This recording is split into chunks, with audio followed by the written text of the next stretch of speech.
शहर की बूंदें बेतहाशा गिर रही थीं। आसमान काले बादलों से घिरा था और धरती पर पानी की मोटी चादर बिछ चुकी थी। पास की नाली उफनने लगी थी और चारों ओर बदबूदार कीचड़ फैल गया था। लेकिन इन सब के बीच शहर की एक जानी पहचानी झुग्गी के कोने में एक टूटा फूटा बाथरूम, जो कभी किसी बिल्डिंग का हिस्सा रहा होगा, अब एक गरीब परिवार का घर बन चुका था। उस बाथरूम में न खिड़की थी, न ठीक से दरवाजा। सीलन भरी दीवारों पर जगह जगह से प्लास्टर झड़ चुका था और छत से पानी टपक रहा था। फिर भी वहीं 4 लोग जिंदगी जीने की कोशिश कर रहे थे। राजू, उसकी पत्नी श्यामा, बेटा मुन्ना और बेटी पिंकी। राजू कभी गांव में खेती करता था, लेकिन सूखे और कर्जों ने उसकी हिम्मत तोड़ दी। शहर में आया तो सोचा था मजदूरी करके पेट पाल लेंगे। शुरू में कुछ दिन ईंट ढोने का काम मिला, लेकिन स्थायी कुछ भी नहीं था। आखिर में जब किराए का कमरा भी छूट गया, तो उसने श्यामा के साथ मिलकर एक खंडहर में छुपकर रातें बितानी शुरू की। धीरे धीरे वही खंडहर का बाथरूम उनका घर बन गया। हम भी तो इंसान हैं ना, लेकिन कोई इंसान जैसा जीने नहीं देता, श्यामा अक्सर कहती थी। हर सुबह वह 5 बजे उठ जाती थी, एक बाल्टी में पास की नल से पानी भरती, बच्चों को जगाकर तैयार करती और फिर निकल जाती झाड़ू पोंछे के लिए 3 घरों में काम करने। राजू कभी कभी मजदूरी पा लेता, कभी पूरे दिन खाली हाथ लौटता। मुन्ना और पिंकी दोनों पास की सरकारी स्कूल में जाते थे। फटे बैग, टूटी चप्पलें और आधे पेट खाना, फिर भी उनके चेहरों पर मुस्कान रहती। मम्मी, जब बड़ा हो जाऊंगा ना, बड़ा घर बनाऊंगा, टॉयलेट नहीं, पूरा घर। मुन्ना एक दिन बोला। श्यामा मुस्कुराई, लेकिन उसकी आंखों में आंसू भर आए। वो जानती थी कि सपनों का बोझ बच्चों पर नहीं डालना चाहिए, लेकिन मजबूरी में सब कुछ जल्दी बड़ा हो जाता है, सपने भी, जिम्मेदारियां भी। झुग्गी में रहने वाले बाकी लोग भी गरीब थे, लेकिन जब उन्हें पता चला कि ये लोग बाथरूम में रहते हैं, तो नाक भान सिकोड़ने लगे। ये लोग तो गंदगी में रहते हैं, इनके बच्चे हमारे बच्चों के साथ न खेलें, एक औरत ने एक बार कहा। राजू ने सुना, लेकिन कुछ नहीं बोला। जवाब देने की ताकत नहीं बची थी। उसका सारा जोर अब सिर्फ 2 वक्त की रोटी और बच्चों की पढ़ाई पर था। हर शाम श्यामा चूल्हा जलाती, वही ईंटों पर रखे एक पुराने तवे पर। कभी सूखी रोटियां, कभी नमक से चावल, और कभी कभी भूखे ही सो जाती। एक बार की बात है, एक घर की मालकिन ने बचा हुआ खाना श्यामा को दिया। उसमें चिकन की हड्डियां थीं। पिंकी ने उस दिन पहली बार चिकन का स्वाद चखा, लेकिन कहा, मम्मी, हड्डियों में मजा नहीं आता, आप असली वाला खिलाओ ना एक दिन। श्यामा ने हंसते हुए कहा, एक दिन ऐसा आएगा बेटा, जब हम खुद पकाएंगे, किसी के बचे हुए नहीं खाएंगे। एक एनजीओ वाले आए एक दिन, फोटो लिए, इंटरव्यू किया और वादा किया कि उन्हें घर दिलवाने की कोशिश करेंगे। आपका नाम लिस्ट में है अब, एक आदमी ने कहा। श्यामा ने पहली बार भगवान का नाम लिया। हे भगवान, क्या अब ये बाथरूम छोड़ पाएंगे? लेकिन हफ्ते बीत गए, महीनों में बदल गए, और वो लिस्ट आज तक नहीं आई। बरसात में जब पानी टपकता था, तो चारों एक कोने में चिपक कर बैठते। जब सर्दी आती, तो वही पतली सी चादर 4 लोगों में बंटती। गर्मी में छत पर सोने का मन करता, लेकिन डर था कि कोई छत से फेंक न दे। फिर भी वे जी रहे थे, प्यार में, मेहनत में और उम्मीद में। बारिश शुरू हुई थी। पहले तो धीरे धीरे बूंदें गिरी, जैसे किसी ने प्यार से किसी पुराने घर की छत पर अंगुलियों से दस्तक दी हो। मगर फिर बारिश तेज हो गई। बूंदें अब हथौड़े जैसी लग रही थी, और लोहे की टीन की छत पर उनकी आवाज किसी युद्ध की तरह गूंज रही थी। छोटे से बाथरूम में चारों लोग, माँ, बाप और 2 बच्चे, एक कोने में चिपके बैठे थे। दीवारें गीली थीं, ऊपर से पानी टपकता था, नीचे से सीलन चुपके से शरीर में घुस रही थी। यहाँ आओ बेटा, मेरे पास। वहां से पानी आ रहा है, माँ ने कहा और अपनी फटी हुई साड़ी का कोना बेटे के सिर पर डाल दिया। बेटी, जो मुश्किल से 7 साल की थी, सहमी सहमी थी। उसकी छोटी सी गुड़िया जो प्लास्टिक की थी, अब कीचड़ में गिर चुकी थी। वो बस उसे उठाकर छाती से लगाए बैठी थी चुपचाप। पिंकी, रो मत, देखो ना, ये बारिश तो ऐसे हो रही है जैसे आसमान भी हमारे साथ रो रहा हो। बाप ने हंसने की नाकाम कोशिश की, लेकिन उसकी खुद की आंखें गीली थी, शायद बारिश से, शायद कुछ और से। गर्मी में ये बाथरूम और भी कठिन हो जाता था। दीवारें तपती थीं, और रात में भी अंदर दम घुटता था। अक्सर वे छत पर सोने का मन बनाते, लेकिन माँ मना कर देती। अगर सोते सोते कोई नीचे फेंक दे तो वह डरती थी, न सिर्फ चोरों से, बल्कि समाज की उस सोच से जो गरीबों को इंसान नहीं समझती। एक बार माँ ने कहा था, बेटे ने याद किया, गरीब की नींद भी कोई चोरी कर सकता है। सर्दियों में हाल और भी बुरा होता। उनके पास सिर्फ एक पतली सी चादर थी, वही जो कभी शादी में तोहफे में मिली थी। उसी चादर में चारों लोग लिपट कर सोते। बाप को ठंड में खांसी आती, माँ का हाथ बच्चों को छूता तो बर्फ सा लगता। फिर भी वे जी रहे थे, एक दूसरे में, अपने आप में। उनके पास बहुत कुछ नहीं था, लेकिन जो कुछ था वह बांटने लायक था। अगले दिन बारिश थमी। माँ ने बाहर ईंटों को इकट्ठा करके एक छोटा सा चूल्हा बनाया। गीली लकड़ियों से धुआं निकल रहा था, और माँ उसे अपने आंचल से फूंक रही थी। क्या बनेगा माँ? आलू की सूखी सब्जी और एक ही रोटी 4 हिस्से। बच्चे मुस्कुराए। कभी कभी आधे पेट भी इंसान तृप्त हो जाता है, अगर परोसने वाले हाथों में ममता हो। पास के मकानों से लोग झांकते थे, कुछ सहानुभूति से, कुछ घृणा से। इनको भी तो शर्मानी चाहिए, एक औरत ने कहा। शर्म तो उन्हें आनी चाहिए जो इतने बाथरूम में भी इंसान को रहने को मजबूर कर देते हैं। माँ ने धीरे से बुदबुदाया, जोर से नहीं, ताकि आवाज दिल में रह जाए, बाहर नहीं निकले। उस रात फिर बारिश आई। माँ ने बच्चों को अपने दोनों हाथों में ढांक लिया। बाप बाहर खड़ा था, पानी सिर से पैर तक भिगो रहा था, लेकिन वह मुस्कुरा रहा था। क्या हुआ? माँ ने पूछा। उसने जवाब दिया, कम से कम अब हम चारों भीग रहे हैं, और साथ भी हैं।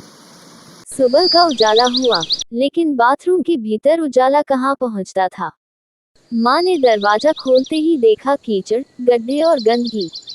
आसमान साफ था, पर जमीन गीली और बदरंग। बेटी अब भी अपनी टूटी गुड़िया से खेलने की कोशिश कर रही थी। बेटे ने पास के मैदान से 2 सूखी लकड़ियां उठाई थी, शायद फिर से चूल्हा बनेगा। माँ, आज कुछ है खाने को? बेटे ने पूछा। माँ ने मुस्कुराकर सिर हिलाया, देखते हैं कुछ इंतजाम हो जाए। शायद पंडित जी के घर से कुछ बचा खाना मिल जाए। माँ घर घर बर्तन मांजने जाती थी। कभी कभी कोई तरस खा ले तो बचा खाना मिल जाता, लेकिन उस दिन पंडित जी की बहू ने मुंह बिचकाते हुए कहा, हर रोज आ जाती हो, खाना बांटने का ठेका नहीं ले रखा हमने। श्यामा कुछ नहीं बोली, झूठी मुस्कान चेहरे पर रखी और धीरे से वहां से चल पड़ी। सड़क पर वह अकेली चल रही थी। हाथ में एक छोटी सी थैली थी, जिसमें 2 सूखी रोटियां थीं, और थोड़ा सा बेसन जो शायद सब्जी की शक्ल ले सकता था। उसकी चाल तेज नहीं थी, लेकिन उसकी आंखों में एक आग थी, वह आग जो भूख से नहीं, ममता से जलती है। बाथरूम के बाहर फिर वही ईंटों वाला चूल्हा बनाया। श्यामा ने लकड़ियां सुलगाईं, धुआं उड़ता गया, और बेसन की खुशबू हवा में घुल गई। पास के ही घर से एक बच्चा खिड़की से झांका और बोला, मम्मी, मुझे भी बेसन की सब्जी खानी है। अंदर से जवाब आया, ये गंदी बस्ती की महक है, घर में मत लाना। श्यामा ने कुछ नहीं कहा। वह सिर्फ सब्जी चला रही थी, और सोच रही थी, अगर भूख भी गंदी होती, तो अमीर भूखा नहीं सोता। बेटा अब 10 साल का हो चुका था। एक दिन वह दौड़ता हुआ आया, माँ, आज स्कूल में नाम लिखवा आया। माँ चौंकी, कैसे? फीस? मास्टर जी बोले, गरीबों के लिए सरकार कुछ करती है। अभी किताब नहीं है, पर नाम जुड़ गया है। माँ की आंखें भर आईं। पहली बार उसे लगा कि शायद ये बाथरूम एक रास्ता बन सकता है, एक मकान की तरफ, एक जिंदगी की तरफ जाने का। पिंकी, जो अब 8 साल की थी, एक दिन गुड़िया के साथ बैठी बैठी बोली, माँ, जब हमारा घर होगा ना, तो उसमें एक गुलाबी कमरा होगा, और उसमें मैं अपनी गुड़िया को झूले पर बिठाऊंगी। माँ हंसी नहीं, रोई भी नहीं, बस उसके माथे को चूमा। जरूर होगा बिट्टो, एक दिन जरूर होगा। बाथरूम की छत अब और भी टपकने लगी थी। दीवारें भी झरने जैसी लगती थीं। मगर वे अब भी वही थे। कभी कभी राजू को किसी दुकान पर बोरी उठाने का काम मिल जाता, कभी नहीं। श्यामा की पीठ अब सीधी नहीं रहती, लेकिन जब भी बच्चे पास आते वह सीधी खड़ी हो जाती, जैसे दुनिया को बताना चाहती हो कि वो अभी टूटी नहीं है। एक दिन की बात है, श्यामा ने राजू से कहा, पंडित जी के मंदिर में जाना है। वहां इस सावन में दान मिलता है। वह गए, लाइन में खड़े रहे, भीगे हुए, कांपते हुए। जब बारी आई तो किसी ने कहा, इतने गरीब लगते हो, कहीं नाटक तो नहीं कर रहे। राजू मुस्कुराया, अगर नाटक होता तो मंच होता, बाथरूम नहीं। उस रात श्यामा ने चूल्हे पर एक बार फिर वही सूखी सब्जी बनाई। सबने खाया थोड़ा थोड़ा, मगर संतोष से। बेटा आज पहली बार स्कूल से एक किताब लाया था, उसमें लिखा था, भारत एक लोकतांत्रिक देश है जहां सबको बराबरी का अधिकार है। वह पढ़ रहा था और माँ उसे सुन रही थी। बाथरूम में रहते हुए भी वे अब सपने देखने लगे थे, छोटे छोटे मगर जिंदा सपने। सुबह की पहली किरणें आसमान को सुनहरा कर रही थीं, पर उस बाथरूम की दीवारों पर फिर भी अंधेरा पसरा था। हवा में नमी थी, सावन का महीना था। छत की दरारों से बूंदें टपक रही थीं। माँ ने सिर पर दुपट्टा डाला और चारपाई के कोने से उठी। लकड़ियों के पास गई, रात की बारिश में वे गीली हो चुकी थीं। उसने चूल्हे को छूकर देखा, काफी ठंडा हो चुका था। बेटा किताब सीने से लगाए सो रहा था। बेटी अब भी अपनी गुड़िया को पॉलिथीन में लपेटे थी, जैसे बारिश से उसे बचा रही हो। श्यामा ने खुद से कहा, आज फिर कुछ जलाना होगा, कुछ पकाना होगा। बेटे का स्कूल अब रोज का हो गया था। उसका नाम अब वहां पक्के बच्चों की सूची में था। लेकिन एक समस्या थी, यूनिफॉर्म नहीं थी, जूते नहीं थे। एक दिन मास्टर जी ने पूछा, कपड़े क्यों नहीं पहनते स्कूल वाले? मुन्ना ने कुछ नहीं बोला, सिर झुका लिया। मास्टर जी ने वहीं बैठे बैठे अपने बैग से एक पुरानी कमीज निकाली और थमाते हुए बोले, कपड़े से नहीं, पढ़ाई से फर्क पड़ता है। कल पहन कर आना। शाम को वह जब कमीज लेकर लौटा, माँ की आंखों में वही नमाभारीपन था। अब तू स्कूल वाले जैसा लगेगा, उसने बेटे के बाल सहलाते हुए कहा।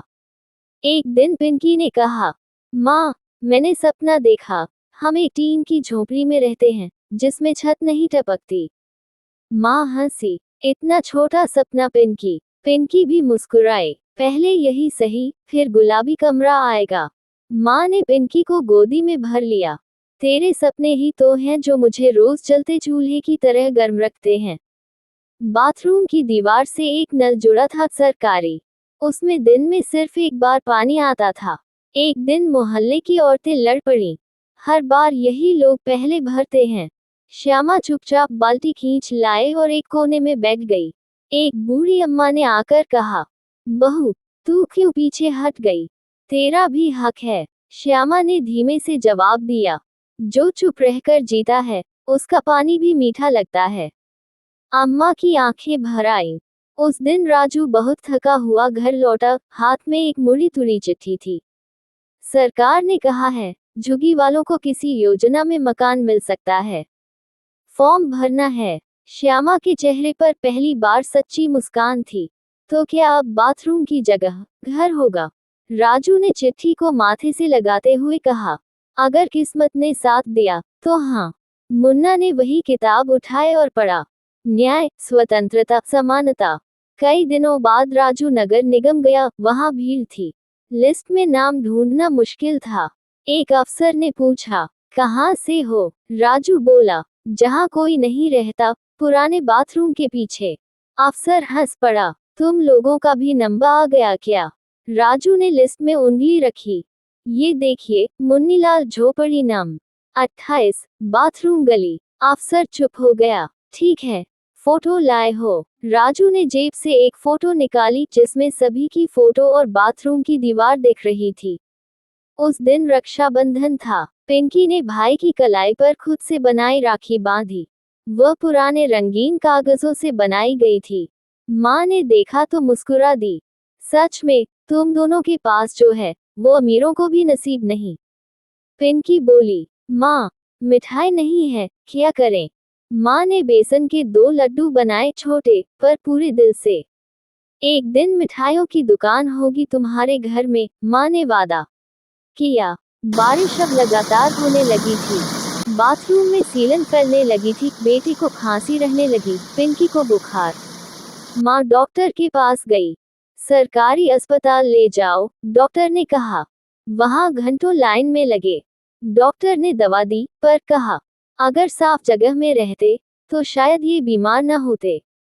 माँ कुछ नहीं बोली। उस रात उसने दीवार की सीलन पर हाथ रखकर कहा, अब तू बहुत हो गई है, जल्दी हट।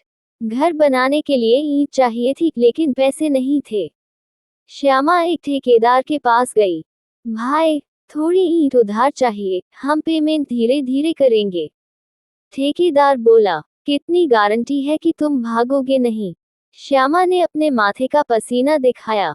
ये गारंटी है, रोज की मेहनत, बच्चों की भूख और सपनों की नींव। ठेकेदार कुछ देर चुप रहा, फिर बोला, ठीक है बहन, जितनी चाहिए ले जा, बस रोज थोड़ा थोड़ा चुकता करना। बच्चों ने ईंटें उठाई, छोटे हाथ, भारी बोझ। पिंकी बोली, माँ, ये ईंटों से हम क्या बनाएंगे? माँ ने जवाब दिया, घर, अपना घर। बेटे ने कहा, तो अब बाथरूम हमारा पता नहीं रहेगा? माँ ने मुस्कुराकर सिर हिलाया, नहीं, अब हमारा नाम होगा। दीवारों पर, दरवाजों पर, दिल में। कुछ महीने लगे, बहुत पसीना बहा, कुछ मदद मिली, और एक दिन वहां एक छोटा सा पक्का कमरा खड़ा था। छत सीधी थी, दीवारें गीली नहीं थी, और एक छोटा सा दरवाजा था जिस पर बोर्ड टंगा था, परिवार अब यहाँ रहता है। बच्चे खुशी से झूम उठे। पिंकी बोली, अब मेरी गुड़िया झूले पर बैठेगी। माँ ने पिंकी को गले लगाया, और रज की आंखों से आंसू बह निकले। शाम ढल रही थी। परिवार ने एक बार फिर उस पुराने बाथरूम की तरफ देखा। बेटा बोला, माँ, क्या अब कभी वहां वापस जाना होगा? माँ ने गहरी सांस ली। वहां से निकले हैं, कभी वापस नहीं जाएंगे, लेकिन वो दीवारें हमें कभी भूलने नहीं देंगी कि हमने कहां से शुरुआत की थी। पिंकी बोली, वो हमारा पहला घर था, अब हम अपने असली घर में हैं। अगली सुबह पहली बार धूप सीधे उनके कमरे में आई। बेटा किताब लेकर बैठा था, पिंकी गुड़िया को झूले पर बैठा रही थी, और माँ चूल्हे पर रोटियां सेक रही थी, अब पक्के घर के भीतर। राजू ने कहा, अब नया सपना देखो, स्कूल की पढ़ाई पूरी हो, पिंकी डॉक्टर बने, और हम कभी किसी के झूठे झूठन के मोहताज न रहें। माँ ने मुस्कुराकर कहा, अब सपनों में बारिश नहीं होगी। अब वह कमरा उनका था, पक्का, सुरक्षित, छोटा मगर अपना। माँ ने दीवार पर कैलेंडर टांग दिया था। बेटा हर दिन स्कूल जाने से पहले उसे देखता और तारीख पर उंगली रखता। माँ, आज 1 अगस्त है, एक दिन मैं भी बड़ा आदमी बनूंगा। पिंकी ने भी स्कूल जाने की जिद पकड़ ली। मुझे भी पढ़ना है। माँ ने उसका चेहरा देखा, वहाँ जिद नहीं, आग थी। पिंकी का नाम मोहल्ले के सरकारी स्कूल में लिखाया गया। पहले दिन ही कुछ लड़कों ने कहा, अरे, ये तो बाथरूम वाली है ना, अब स्कूल आएगी। पिंकी ने कोई जवाब नहीं दिया, बस किताबों को और कसकर पकड़ लिया। शाम को माँ ने पूछा, कैसा लगा स्कूल? पिंकी ने मुस्कुराकर कहा, पढ़ाई अच्छी लगी, लोग नहीं। माँ ने बालों में हाथ फेरते हुए कहा, जब तक पढ़ाई करेगी, लोग पीछे रह जाएंगे। घर में रोटियां अब चूल्हे पर ही बनती थी, लेकिन माँ ने कुछ और सोचा, क्यों न कुछ एक्स्ट्रा बनाएं। सुबह के खाने के साथ दोपहर की थाली भी। उसने 2 थालियां बनाई, 4 रोटियां, सब्जी, थोड़ा अचार। मोहल्ले में मजदूरों को बेचा। एक ने पूछा, कितने की है? 20 रुपये। पहले दिन 2 थालियां बिकी, दूसरे दिन 4, तीसरे दिन 8। पिंकी बोली, माँ, तुम तो बिजनेस वाली बन गई हो। माँ हंसी, तू डॉक्टर बन, मैं तेरी कैंटीन चलाऊंगी। राजू अब थोड़ा कम थका दिखने लगा था। वह हर शाम बच्चों के साथ बैठता और कहता, मुझे अक्षर नहीं आते, लेकिन तुम्हारे सपने पढ़ सकता हूँ। एक रात उसने सबको बताया, सरकार ने कहा है, अब हर गरीब का बैंक खाता खुलेगा। माँ चौंकी, बिना पैसों के? हाँ, लेकिन उसमें हमारे नाम की पहचान होगी। अब हम बाथरूम वाले नहीं, खाता वाले हैं। इस बार दिवाली कुछ अलग थी। पिंकी ने पुराने कागजों से रंगोली बनाई। बेटा दिए जलाने दौड़ा। माँ ने बेसन के लड्डू के साथ अब थोड़े सूखे मेवे भी रखे। पिंकी ने पूछा, माँ, अब हम अमीर हैं? माँ बोली, नहीं, पर अब हम गरीब की तरह डरते नहीं। एक दिन स्कूल से लौटकर पिंकी ने एक चिट्ठी लिखी। प्रिय डॉक्टर आंटी, मैं भी एक दिन आपकी तरह बनना चाहती हूँ। पर क्या आप भी कभी झोपड़ी में रहती थी? चिट्ठी उसने अपने स्कूल की दीवार पर चिपका दी। अगले दिन डॉक्टर साहिबा स्कूल आई। किसने लिखा था ये? पिंकी ने हाथ उठाया। डॉक्टर मुस्कुराई। मैंने भी कभी दीवार से पानी टपकते देखा है, पिंकी, लेकिन आज मैं अस्पताल की सबसे ऊंची छत पर काम करती हूँ। पिंकी की आंखों में सपना और भी चमक गया। माँ अब हर रात रोटियां बेलते हुए कहती, पहले बारिश से डरते थे, अब उससे आगे बढ़ते हैं। राजू अब बच्चों के लिए किताबें लाता, न कि ईंटें। बेटा अब स्कूल में सबसे तेज लिखता। पिंकी अब पीछे नहीं हटती। घर की दीवार पर एक नया बोर्ड लगा था। यहाँ अब भविष्य रहता है।